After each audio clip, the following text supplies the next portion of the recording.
ยดีทุกคนยินดีต้อนรับทุกคนเข้าสู่ช่องของคุณอินสานในเล่าศาสตร์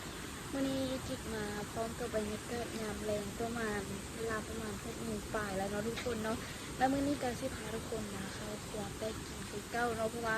แม่ฮันเลยไปสั่งอันหน้ากากหมูกับหมูมาแล้วแม่ฮันสิเอามาเฮ็ดพันกินมื้อแรงนี่พันดุพันดุหมูว่าจะพันหูหมูอ่ะแม่หรือว่าพันอะเด้อยังไปทางถึง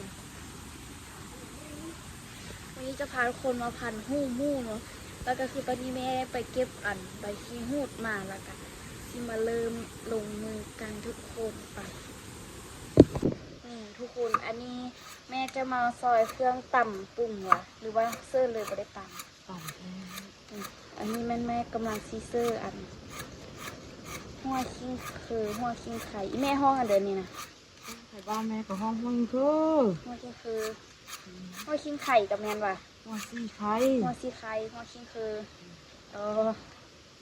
ไข่ใบซีหูจะไปชี้หูดับกินข้าวเนาะแล้วก็มีผักสลัดนำนี่สลัดจากส่วนเลือกใกล้กินเลือกใกล้กับเจ้ามากินแม่ใบเฮียนเบื่อทุกคนไม่เปล่าไปเอายี่สิบวะใบเยอะๆฮะเอาให้แม่หรอไม่เปล่าคือได้ใบเยอะเลยตัดหมดเลยจ้ะเห็ดอันนี้มันดุมันดุหมูอีกละอันนี้มันหูหมูดีซีเห็ดโอ้ยตายมีแรงนี่ว้าปีพอดีเลยนี่ยังกลายขึ้นเพื่อนห้องว่าอันเด็กก็หน้ากากหมูเพื่อเพื่อนตั้งใจรอขนาดเนาะ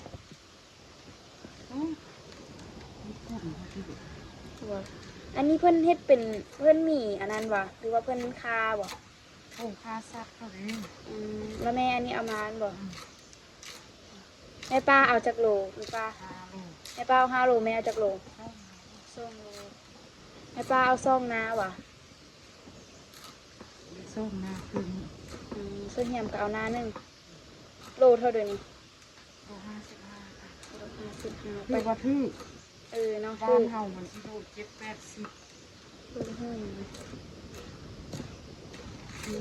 หูข้าวเนาะแม่ไปล้างมาแล้วเลยบอก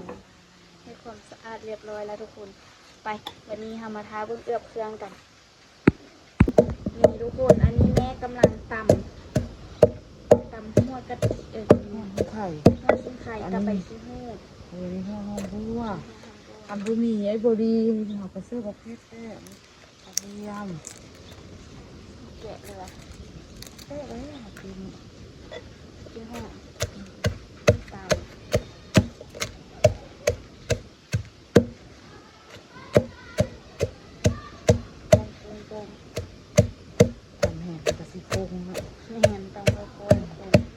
แล้วก็คือตอนนี้ห้องหมูแม่ทำได้สวยแล้วเรียบร้อยแล้วกินมากกินอันนี้มันก็ดีอันนี้บุกไปมากแบบก็กินเอาตะไบหูมันจากยากเลยแล้วก็เสียมาเป็นเครื่องอย่างนั้นเลยแม่เอาตะไบหูกับเมนูนี้คือกันเลยเหมือนแม่ปลากับปีห้องหมูคือกันผักงามทุกคนทุกส่วนน้ำห้องลาบไปเก็บเดี๋ยวลูกไปเก็บห้องลาบกันเลยเอาเครื่องมาใส่ก็ไปเอาลงอุ้ยเครื่องไล่เลยเนาะเป็นลูกขาวโอ้ลืมมาซื้อน้ำตาลเนาะใส่เครื่องน้อยมาสีขาวแล้วใส่เครื่องไล่ขาวเดียวเบิดเด้บอกว่าเมียนซิซื้ออีกว่าไอ้เจ๊ขนาดกับมะเขือเทียมพอละ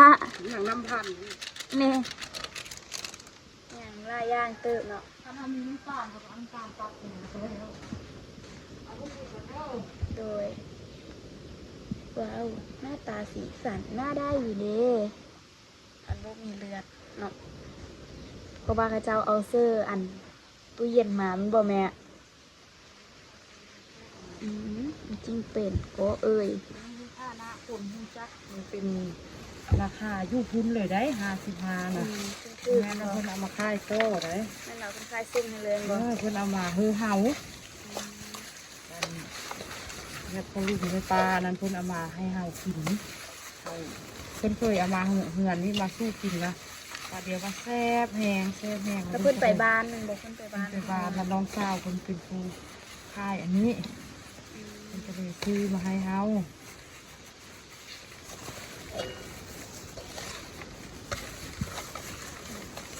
เพิ่นก็มีน้ำเด้อเพราะว่าจักหน้อยอันนั้นเขาในทัวลงติเอ้ย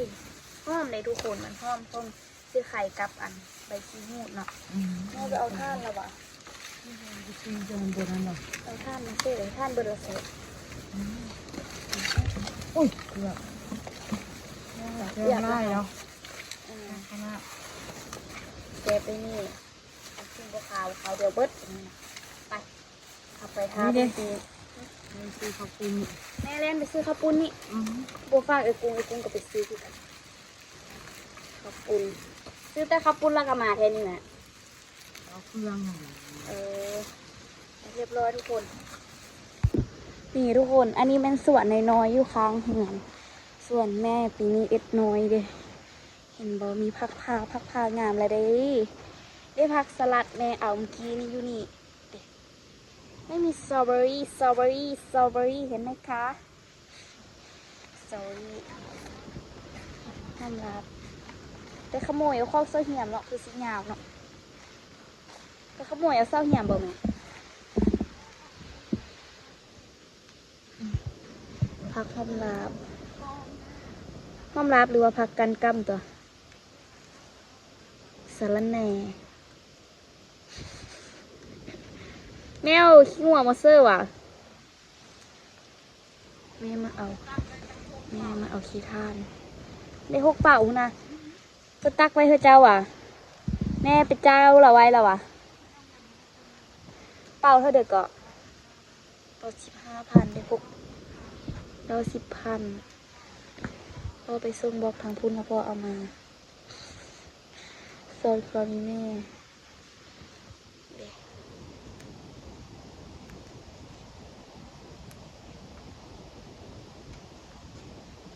เธอน่ารักน่าสังเดี๋ยวกิ๊กเก็บห้อมลับแล้วกิ๊กสิพาพี่ไปเก็บอันนั้นต่อเด้อเก็บห้อมปลอมวันกิ๊กปลูกห้อมไว้เด้อทุกคนโอ้ยุงหลายเท่าไรว่าอยู่ส่วนอีแม่นี่นะยังวันนี้สิมาสิมาเก็บหอมลาบเอ้ยหอมเลยก็หอมปลอมหอมปลอมหอมปลอมอีแม่เด้อเอาไว้บ่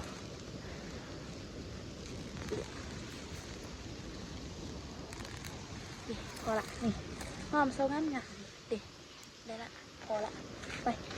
เอาไปกันเดี๋ยวพากินแมงกินยอดเมื่อกี้ที่กระดักอยู่กระเดิดไปกระเดิดเด็กติดน้ำเอาไปเฮ้ยทุกคนยุงรอไปกันเด้อนี่ทุกคนกลับมาที่เทนแม่ปิงว่ะ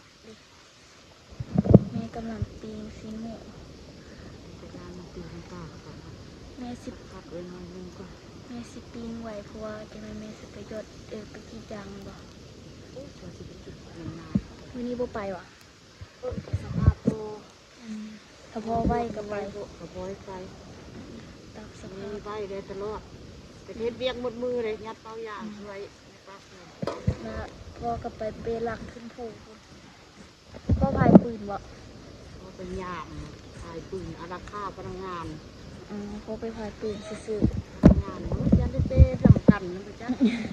พายปืนนี่คนละปืนเด้อบ่แม่นปืนผิดกฎหมายเลย เป็นตำรวจบ้านดีเป็นกองกโซ่เป็นที่ไปไม้ลักอุทยานแห่งชาติจังกู พ่อมีปืนด้วยระวัง ก็ ด้วย เลยได้พายปืนก็ตะพายปืนมันก็เมื่อยแล้วนะ ปืนบักมากนี่พักก็ได้ประมาณนี้พอบ่แม่นี่ไปพอละถ้าอันนี้สุกแล้วเราก็ลงมือห้องบัวเลย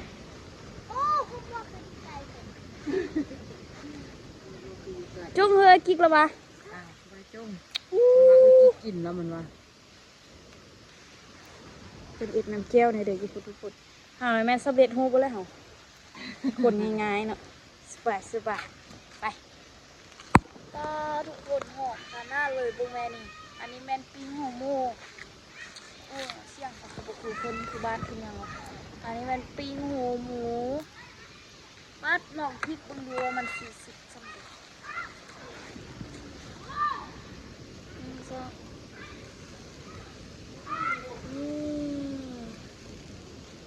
กับว่ะกับเกตเอว่ะ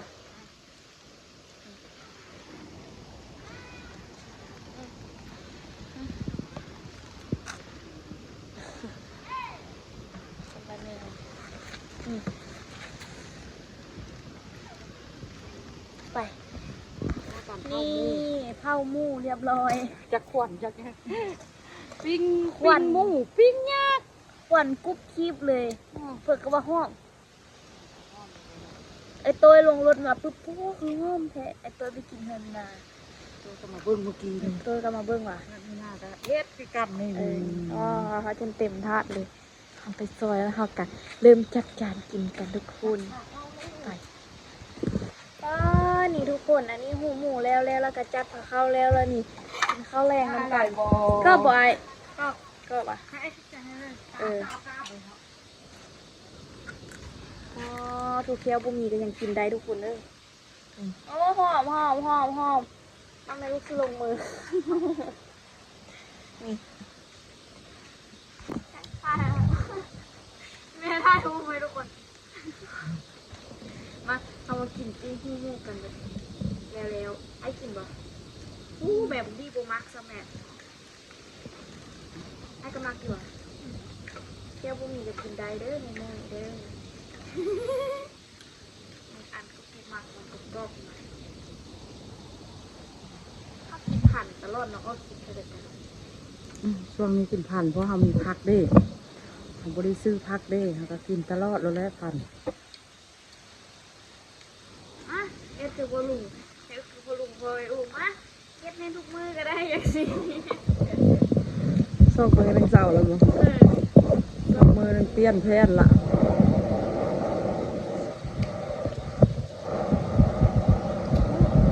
ใช่ป่ะไอ้เห็นไหม เอาบ่วงมาซัก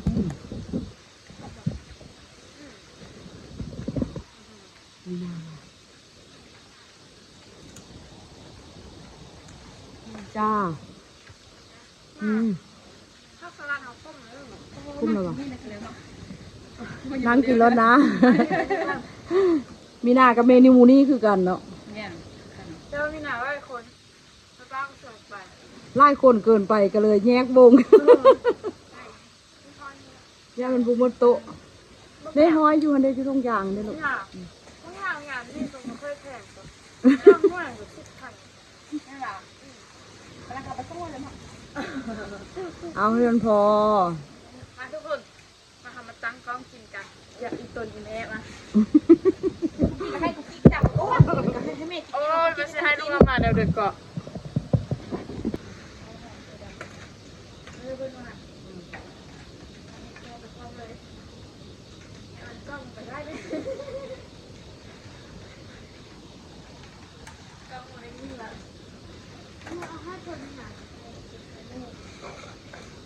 เป็นหมูเป็นให้หมู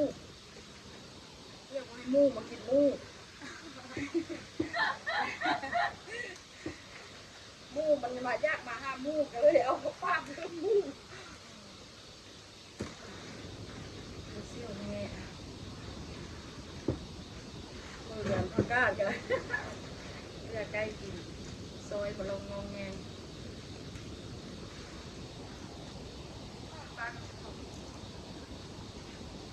ดูดิสลัดสลัด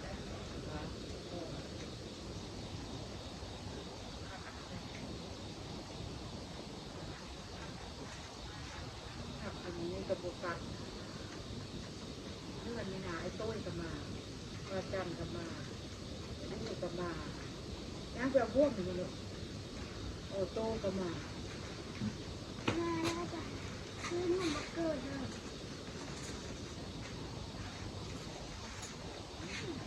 แล้วมันหมักแม่นี่หวานนี่แม่สิหวานแล้วไอ้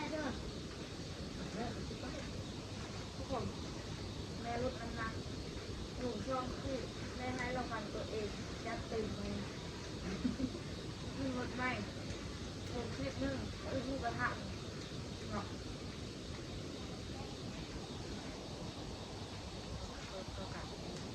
ลดน้อยเติมลายที่จะได้กับบุจ้อยเพราะว่าก่อนกินข้าวแม่เป็นคนอ้วนมากแต่น้อยตอนยังน้อยๆเนี่ยอ้วนจนแคมบุยจนบานน้อยสมายนี่จะเป็นคนไม่นอนที่หน้าหักจากที่คนเราบอกว่าเด็กน้อยตอนนี้กระดับด้วยกัน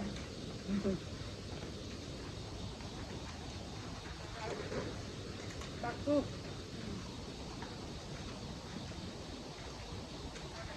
ได้ทำเลย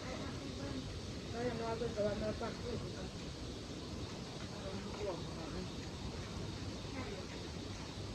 มีส่วน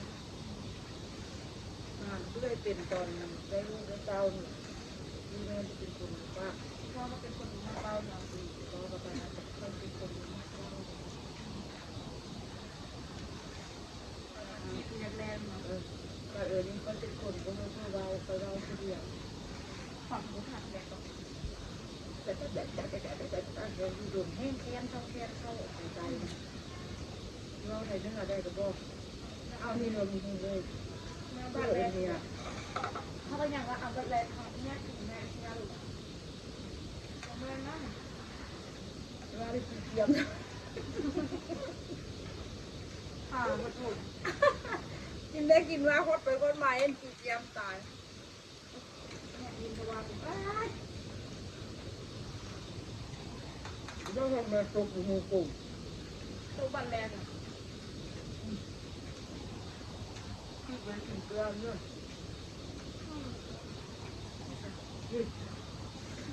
บางนี่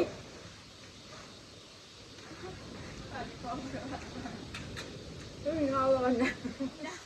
ก็มีขนมอ่ะอยากว่าที่เรากินยังนะติดแต่เธอคู่หันลงมากินเดียวเดียว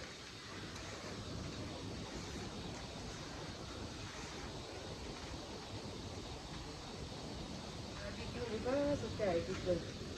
นี่เป็นคนมักกินแต่ตัวว่า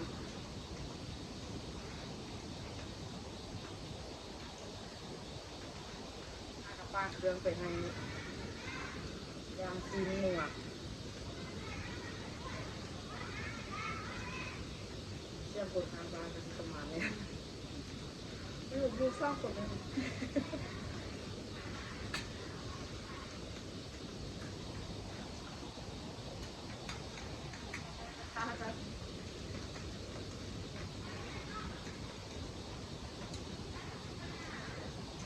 น้ำมันขึ้นนะได้จังเลยอ่ะนั่นก็พอสมมติงงงอ่ะงงงก็มาแบบ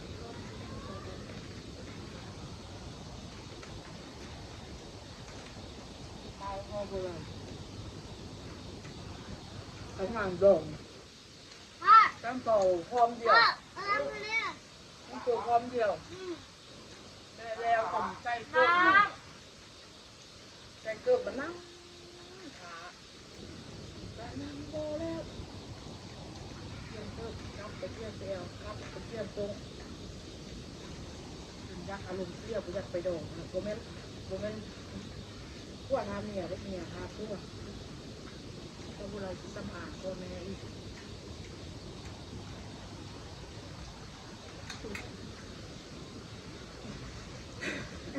เล็กน้อย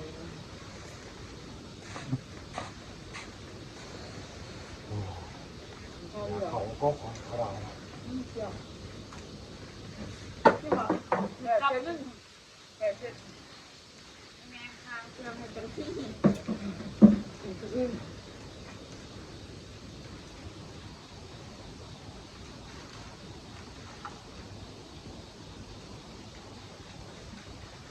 อันนี้ก็เข้าบ่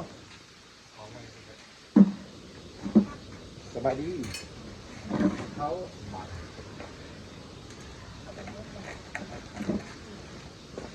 หักร้ายมีกำลังขึ้นมาทุกคนถ้าพอบอกพอนี่มีแต่คนมาหักนะนั่นอยู่นี่เลย จะค่ายบ้องให้คุณมุ้งคนบางมุ้งบางมุ้งมาลูกค้าพอ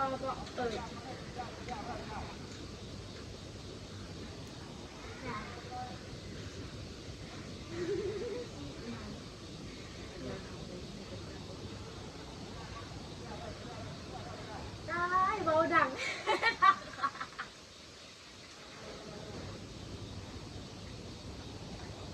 ก็คุยกันได้ยินเลยเข้าวันเลยแล้วเบื่อบ่าย บอก กินแล้วก็หอบไปห้าเข้าคุณเจ้าไว้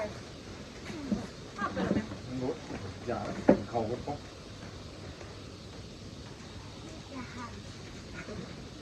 มันเบื่อจะกินคุณเยอะพอน้องไปกินเบียร์เพราะว่าจะกินยาก่อนอย่างที่ยานี่มันอย่างซ้ำทำมันโกรธยังไงไก่กันนะมันได้ยินเดียวแล้วมัน